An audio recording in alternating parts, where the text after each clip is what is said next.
नमस्कार, अपना बिहार में आपका स्वागत। मैं राहुल ओझा आपके साथ। भागलपुर से बड़ी खबर है, जहां बाल्टी फैक्ट्री के पास भीषण आग लगी है। कबाड़ के गोदाम में ये आग लगी है। आग लगने से इलाके में हड़कंप मचा हुआ है। दमकल की मदद से आग पर काबू पा लिया गया है। आग में लाखों की संपत्ति के नुकसान की बात कही जा रही है। मुजाहिदपुर थाना क्षेत्र की घटना सामने आई है। 1 घंटे तक दुमका मार्ग बाधित रहा है। तो इस वक्त की बड़ी खबर भागलपुर से तस्वीरें आप तक पहुंचा रहे हैं, जहां बाल्टी फैक्ट्री के पास यह भीषण अगलगी की घटना सामने आई है। बता दें कि कबाड़ के गोदाम में आग लग गई। आग लगने से इलाके में हड़कंप मच गया, जिसके बाद से फायर ब्रिगेड की टीम मौके पर पहुंची। आग पर काबू पा लिया गया है, लेकिन नुकसान काफी कुछ हुआ है। किसी के हताहत होने की कोई खबर नहीं है। ये राहत भरी बात रही, लेकिन नुकसान काफी हुआ है। दमकल की मदद से आग पर काबू पा लिया गया है। आग में लाखों की संपत्ति का नुकसान बताया जा रहा है। ये तस्वीर तब की है जब भीषण आग लगी थी। लोग अपने स्तर से भी लगातार आग बुझाने की कोशिश करते रहे, लेकिन आग बुझाई नहीं जा सकी। दमकल की गाड़ी को बुलाया गया, जिसके बाद से इस आग पर काबू पा लिया गया है। प्लास्टिक का जो होता है उसी में किसी ने कोई देख करके कोई आग लगा दिया और कोई बात नहीं। ठीक है, कितने का नुकसान हुआ होगा? लाखों रुपए का नुकसान। लाखों का नुकसान। आग काफी भयानक था। हाँ थी, मगर उस पर काबू करने में सर लोग ने काफी मदद की, कॉपरेट किए फायर विभाग के लोग, और हमने एक फोन किया, सारे गाड़ी आ गए। आशीष हमारे साथ न्यूज 18 संवाददाता जुड़े हुए हैं। आशीष, कैसे आग लगी, अभी कैसे हालात? जी, अभी जो है हालात जो है काबू में आ चुके हैं। 4 दमकल की गाड़ी जो है मौके पर पहुंची हुई थी, और आग इतनी भयावह थी कि आसपास के लोगों में काफी दहशत था। लोग घरों से जो है सिलेंडर और ज्वलनशील पदार्थ जो होते हैं वो लेकर भागते नजर आए, और 1 घंटे तक कहा जा सकता है कि पूरा जो इलाका है एक तरह से खौफ में कायम था इलाका, और लोग जो है इधर से उधर भाग रहे थे। कुछ लोग जो है आग बुझाने का प्रयास कर रहे थे, लेकिन आग इतनी भयावह थी कि उस पर लोग काबू नहीं पा सके। और आधे घंटे के बाद जो है दमकल की गाड़ी पहुंची, और 4 गाड़ियों ने जो है घंटों मशक्कत के बाद जो है आग पर काबू पाया है। इस कबाड़ की दुकान में जो है ज्यादातर प्लास्टिक के जो कैरेट होते हैं, टमाटर जिसमें रखा जाता है, वो रखे हुए थे, टायर थे, और कई प्रकार के जो कबाड़ है वो रखे हुए थे। और उसमें जब आग लगी तो इतनी भयावह आग थी कि दूर से भी लोग इसकी लपट को देख रहे थे। जी चलिए, शुक्रिया आशीष इस अपडेट के लिए आपका।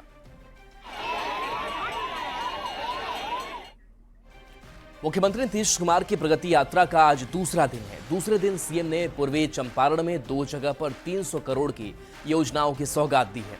सीएम का पहला कार्यक्रम केसरिया में था, जहां उन्होंने विद्यालय भवन, प्लेग्राउंड, मनरेगा पार्क, पंचायत भवन सहित कई योजनाओं का उद्घाटन किया।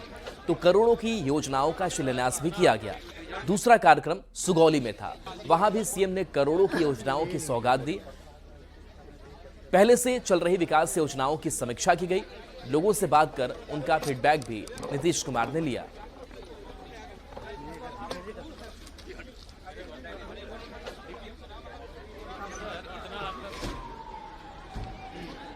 केसरिया में मुख्यमंत्री ने जीविका दीदियों के स्टॉल का जायजा लिया, उनसे बात की और उन्हें आगे बढ़ने में हर संभव मदद का भी भरोसा दिलाया। सीएम से संवाद के बाद जीविका दीदियों से बात की न्यूज 18 संवाददाता अवनीश कुमार ने। मुख्यमंत्री नीतीश कुमार प्रगति यात्रा के दौरान जीविका दीदियों से उन्होंने बात की है, मुलाकात की है, और कई जानकारी भी साझा की। देखिए, ये तमाम जीविका दीदियां हैं जिनसे मुख्यमंत्री नीतीश कुमार जब स्टॉल पे पहुंचे थे तो उनसे उन्होंने बात भी किया है और सहयोग देने का भी वादा किया। क्या बात किया दीदी? क्या मुख्यमंत्री जी मुलाकात उनसे हुई है आपकी? क्या बात हुई? सर बोले कि पहले हम सरकार में आने के पहले हम शुरुआत जीविका से ही किए। हाँ। जीविका का सपोर्ट किया और जीविका को ही पहले लाए फील्ड में। आज हर एक इतना घर जीविका बन चुका है, और पहले गांव में था, अब टाउन में लाने का उनका योजना चालू हो चुका है। हाँ, बोला से पैसा दे दिए, आगे बढ़ाइए। आगे बढ़ाइए आप लोग। हाँ, आगे बढ़ रहे हैं। अब अच्छा लग रहा है घर से बाहर निकल कर? बहुत अच्छा काम करी भाई। हाँ, बहुत अच्छा भाई, अच्छा लगा। हाँ, कल अच्छा लगा था नीतीश कुमार जी ना बिल? बहुत अच्छा लगा। हमरा माने समय मिलल जो हमरा उनका मिले से बहुत अच्छा मिला। बहुत खुशी बानी हम। जब पहले की स्थिति में बहुत हमार खराब स्थिति लगा, अब हमार बहुत स्थिति हमार बढ़िया हो गई। जहाँ अपने 2 गो लड़का के पढ़ावा तनी इंटर में नाम लिखवाले बनी। हाँ पढ़तर सर हम चाहता नहीं जे एकरा के हम लड़का सके हम अपना मन कोनो नौकरी हम दे सकते, हमरा लाभ मिले। सब भैया को मेरा नमस्कार। हमारा बिजनेस जो है भैया की तरह मुख्यमंत्री जी आए हैं, मुलाकात किए हैं, क्या बात की है? वही बात किए हैं, जो काम कर रहे हैं वो अच्छा ढंग से कीजिए और आगे भी बढ़ाइए। जो बदियाकरण हो रहा था उसे हम आगे किए हैं, सर्विस देके दीदी लोग को काम भी आगे दिए हैं। खुश थे मुख्यमंत्री जी? खुश थे जी बहुत अच्छा। आप लोग खुश हैं? जी सर बहुत खुश है पाने से। जो है वो सामग्री है और मुख्यमंत्री नीतीश कुमार इसी स्टॉल पे आए थे, जीविका दीदियों से उन्होंने बात की, मुलाकात की और आर्थिक मदद देने का भी आश्वासन दिया और जीविका दीदियों की आर्थिक स्थिति बेहतर हो रही है, इसको लेकर मुख्यमंत्री नीतीश कुमार ने खुशी भी व्यक्त किया है। अनिश कुमार, न्यूज 18 पूर्वी चंपारण। सीएम नीतीश कुमार अपनी प्रगति यात्रा के दौरान सुगौली और अरेराज पहुंचे और दोनों जगह कई योजनाओं का उद्घाटन और शिलान्यास किया और इस दौरान लोगों से बात कर फीडबैक भी लिया। लेकिन सुगौली में सबसे महत्वपूर्ण रहा नीतीश कुमार का जीविका दीदियों से संवाद स्थापित करना, जो बेहद दिलचस्प रहा। सदस्य हो गए वही है।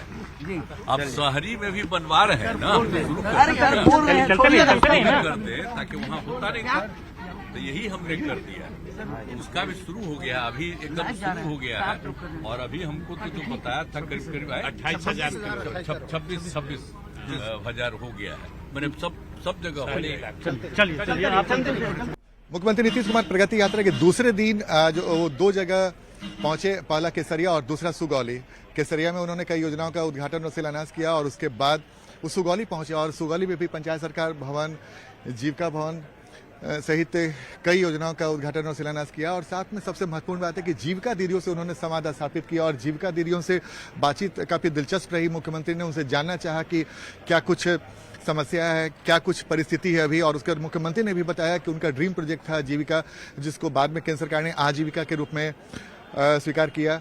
और इस दौरान जो सबसे महत्वपूर्ण बात रही कि मुख्यमंत्री ने कहा कि अगर जीविका दीदियों की कोई और भी मांग होगी, अगर जेन्युइन मांग होगी तो उसे भी पूरा किया जाएगा। जाहिर तौर पर नीतीश कुमार लगातार अपने यात्रा के दौरान लोगों से मिल रहे हैं, लोगों से संवाद स्थापित कर रहे हैं और खासकर महिलाओं से जो उनका संवाद हो रहा है वो बेहद महत्वपूर्ण हो रहा है। और इसी कड़ी में जब उन्होंने जीविका दीदियों से संवाद स्थापित किया तो उन्होंने एक महत्वपूर्ण बात कही कि अगर आने वाले समय में कुछ और भी जीविका दीदियों की मांग होगी उसे भी पूरा किया जाएगा। तो जाहिर तौर पर नीतीश कुमार अपनी यात्रा के दूसरे दिन पूर्वी चंपारण पहुंचे और इस दौरान उन्होंने कई महत्वपूर्ण योजनाओं का उद्घाटन शिलान्यास के साथ साथ जीविका दीदियों के साथ महत्वपूर्ण संवाद भी स्थापित किया। कैमरामैन दीपक के साथ आनंद अमृतराज, न्यूज 18 नेटवर्क, सुगौली। बिहार में चुनावी साल को देखते हुए जेडीयू की ओर से लगातार नीतीश कुमार की ब्रांडिंग की जा रही है। पार्टी के सोशल मीडिया प्लेटफॉर्म एक्स पर एक और पोस्टर लगाया गया है जिसमें लिखा है 2025 फिर से नीतीश। साथ ही बिहार में नीतीश कुमार का मतलब भी बताया गया है। तो ये तस्वीर आपको दिखा रहे हैं, सोशल मीडिया पर ब्रांडिंग लगातार की जा रही है। नीतीश मतलब सबकी स्वीकार्यता, नीतीश मतलब बिहार का विकास, नीतीश मतलब नौकरी और रोजगार, नीतीश मतलब सामाजिक सुरक्षा की बात कही गई। 2025 फिर से नीतीश कुमार जी की स्वीकार्यता, बिहार का विकास, नौकरी और रोजगार, सामाजिक सुरक्षा की गारंटी इसके पर्यायवाची हैं। तो स्वाभाविक रूप से बिहार में विकल्प कौन है, किसके पास राजनीति में मादा है जो बगैर दाग के है, किसके पास वह नैतिक बल है जो जनता से सीधा संवाद कर सकता है। यहाँ नौकरी के बदले जमीन लेने वाले क्रिकेट में फिसड्डी, खेलने में फिसड्डी, वो मुकाबला करने को निकले हैं। अरे मुकाबला क्या करिएगा, सर्वोत्तम विकल्प तो नीतीश कुमार जी है। मुख्यमंत्री नीतीश कुमार प्रगति यात्रा कर खुद जमीन पर जनता की नब्ज टटोल रहे हैं, तो सोशल मीडिया पर उनकी पार्टी की ओर से लगातार उनकी ब्रांडिंग की जा रही है। 2025 में फिर से नीतीश के नेतृत्व में चुनाव में जाने को लेकर हर दिन नए स्लोगन दिए जा रहे हैं, जिस पर जुबानी जंग भी तेज हो गई। अब जेडीयू वाले पोस्टर लगा करके बीजेपी को आंख दिखा रहे हैं। अब इस बिहार को नहीं चाहिए पलटी मार सरकार। अब 2025 बिहार की जनता कह रही है कि नहीं चाहिए नीतीश। आदरणीय नीतीश कुमार जी के विदाई यात्रा हो रही है। उदाहरण सामने है, भ्रष्टाचार में आकंठ उठती कांग्रेस का अर्थ से फर्श पर आना। वही दुर्गति राजद का है। पशुओं का आहार गटकने वाले, रेलवे में नौकरी दिलवाने के एवज में जमीन तक लिखवा लेने वाले नेता का क्या राजनीतिक पतन होता है वह भी सबके सामने है। इसलिए बेदार और अपनी साफ सुथरी छवि के कारण नीतीश कुमार सर्वप्रिय है। एनडीए अगला चुनाव इन्हीं के नेतृत्व में चुनाव मैदान में उतरेगी। जेडीयू वाले ठीक ही कह रहे हैं कि नीतीश सबके हैं। नीतीश धर्म के भी हैं, नीतीश अधर्म के भी हैं, नीतीश गांधी के भी हैं, नीतीश गोडसे के भी हैं, नीतीश विकास के भी हैं, नीतीश विनाश के भी हैं, नीतीश रोजगार के भी हैं, नीतीश बेरोजगार के भी हैं, नीतीश लालू के भी हैं, नीतीश मोदी के भी हैं। बिहार में पलटी मार सरकार अब नहीं चाहिए। बिहार में चाहिए रोजगार देने वाली सरकार, तेज सरकार, तेजस्वी सहनी इंडिया गठबंधन की सरकार।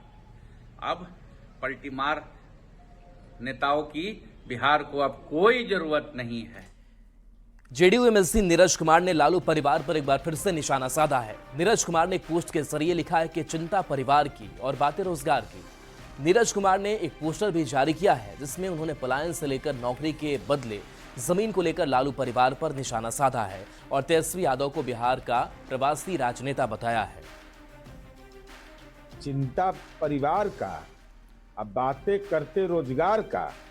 रोजगार मतलब नीतीश कुमार बिना जमीन के लिए हुए नौकरी देने का ट्रैक रिकॉर्ड नीतीश कुमार जी का है और नौकरी लेकर के नाम पर राजनीति में जमींदार बनने का केवल पटना में 43 बीघा 12 कट्ठा 16 धूर का मिल्कियत का दावा करने वाला नौकरी की बात करके अपनी जगहसाई करते हैं। बाबा साहब अंबेडकर के अपमान पर सियासी घमासान थमने का नाम नहीं ले रहा है। कांग्रेस के प्रदर्शन को लेकर एनडीए नेताओं ने एक सुर में हमला बोला है। बिहार के दोनों डिप्टी सीएम विजय सिन्हा और सम्राट चौधरी के साथ ही जेडीयू से केंद्रीय पंचायती राज मंत्री ललन सिंह ने भी कांग्रेस की नीति और नीयत पर सवाल उठाए हैं। एनडीए नेताओं का कहना है कि कांग्रेस ने हमेशा से बाबा साहब का अपमान किया है और संविधान के साथ खिलवाड़ किया गया। कांग्रेस पार्टी दलित विरोधी है, बाबा साहब अंबेडकर विरोधी है और इस संविधान को नहीं मानने वाला, किंतु क्योंकि 356 को जिस तरह दुरुपयोग करने का काम कांग्रेस पार्टी ने किया, यह स्पष्ट दिखता है। इस लोकतंत्र से, इस संविधान से उनको कुछ नहीं लेना देना, इसलिए अंबेडकर विरोधी कांग्रेस पार्टी है। ये कांग्रेस सिर्फ भरम फैला के, अफवाह फैला करके समाज को बरगलाने का खेल खेलना चाहती है। इनके पास कोई मुद्दा नहीं है, सिर्फ नफरत उन्माद पैदा करके सत्ता तक पहुंचे हैं और वही खेल में लगे हैं। लेकिन देश की जनता समझती है। प्रदर्शन करने दीजिए ना कांग्रेस को। प्रदर्शन कांग्रेस पार्टी ने पूरे अपने कार्यकाल में बाबा भीमराव अंबेडकर का अपमान किया। ये पूरे देश की जनता जानती है। कांग्रेस पार्टी के प्रदर्शन में कोई लाभ नहीं होने वाला है, वो ऐसे ही करते हैं। केंद्रीय शिक्षा मंत्रालय ने बड़ा फैसला लेते हुए नो डिटेंशन पॉलिसी को खत्म कर दिया है। यानी अब क्लास 5 और 8 की सालाना परीक्षा में फेल होने वाले छात्रों को पास नहीं किया जाएगा। पहले फेल होने वाले छात्रों को पास कर अगली कक्षा में प्रमोट कर दिया जाता था, लेकिन अब ऐसा नहीं होगा। फेल होने वाले छात्रों को 2 महीने के अंदर दोबारा परीक्षा देने का मौका मिलेगा। अगर कोई छात्र दोबारा फेल होता है तो उसे प्रमोट नहीं किया जाएगा। तो 5वीं और 8वीं के सालाना परीक्षा में फेल होने वाले छात्रों को पास नहीं किया जाएगा। केंद्रीय शिक्षा मंत्रालय के इस फैसले का पटना के छात्र और शिक्षक भी स्वागत कर रहे हैं।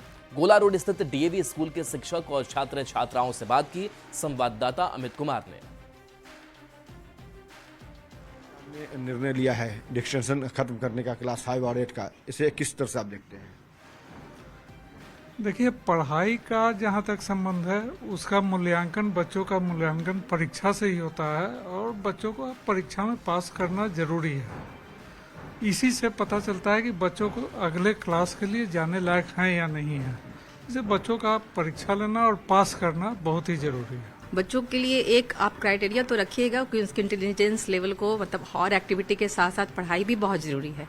तो उनको पास करना एग्जाम में एक बेसिक नॉलेज, जिस क्लास में पढ़ रहे हैं वो फर्दर नेक्स्ट क्लास में जाएंगे तो जिस क्लास में पढ़ रहे हैं उस क्लास की जानकारी होनी चाहिए, उसका कॉन्सेप्ट होना चाहिए। बच्चों को पढ़ाई के प्रति जागरूक करने के लिए उनका परीक्षा लेना भी जरूरी है और उसमें उनको पास करना भी जरूरी है ताकि तभी वो आगे बढ़ सकें।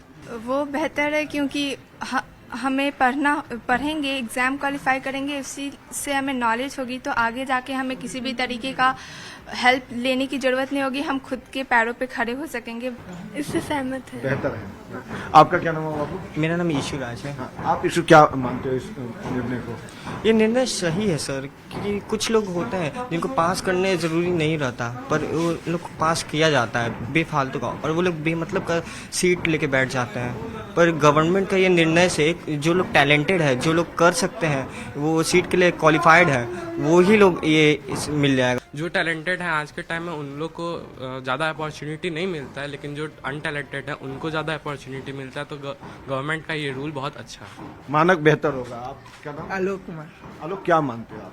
सर ये सही है, क्योंकि जब तक बेसिक नॉलेज नहीं होगा तब तक बच्चा आगे जाके कुछ कर नहीं सकता है। जो टीचर्स हैं, जो स्टूडेंट्स हैं, वो सेंट्रल गवर्नमेंट के इस निर्णय का खुले तौर पे स्वागत कर रहे हैं और कहना है कि इससे न सिर्फ शिक्षा की गुणवत्ता सुधरेगी, बल्कि जो स्टूडेंट्स हैं, जो बच्चे हैं, वो भी पढ़ाई को लेकर सीरियस होंगे। कैमरा पर्सन अमित के साथ अमित कुमार, न्यूज़ 18 पटना।